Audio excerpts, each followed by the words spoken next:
Hi friends, this is Indian mom from Malaysia. வாங்க இன்னைக்கு garlic bread எப்படி செய்யுதுன்னு பார்ப்போம். வீட்டிலே நான் ஒரு லாங் லோஃப் வந்து எடுத்துக்கிறேன். இது வந்து கடையிலேருந்து வாங்கினது தான். அதை கட்டிங் நைஃபால் வச்சு நல்லா அடியில் இருக்க வரைக்கும் கட் பண்ணி எடுத்துக்கோங்க. பிரெட் சைஸ் ஸ்லைஸில் கட் பண்ணி எடுத்துக்கோங்க. கட் பண்ண அழகாக வரும். ஒரு பேனில் 3 ஸ்பூன் அளவுக்கு பட்டர் சேர்த்து அது மெல்ட் ஆனோடனே 2 ஸ்பூன் அளவுக்கு கார்லிக்கை சாப் பண்ணி வச்சுருக்கேன். அதில் சேர்த்துக்கோங்க. சேர்த்துட்டு ஒரு ப்ரஷ் வச்சு 2 சைட்லேயும் பிரெட் சைடில் இதை தடவிக்கோங்க. தடவிட்டு ஒரு ட்ரேயில் ஃபாயில் ஷீட் அலைன் பண்ணி அதை அழகாக இப்படி நிற்க வச்ச மாதிரி அரேஞ்ச் பண்ணி வச்சுக்கோங்க.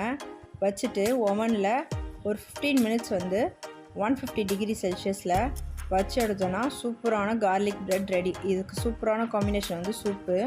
இதுக்காக நம்ம பீஸா ஹட்லாம் போத்தாலே வீட்டிலே செஞ்சுக்கலாம். அவ்வளோதான். ஹெல்த்தியாக சாப்பிடுங்க, ஹாப்பியாக இருங்க. தேங்க்ஸ் ஃபார் வாட்சிங்.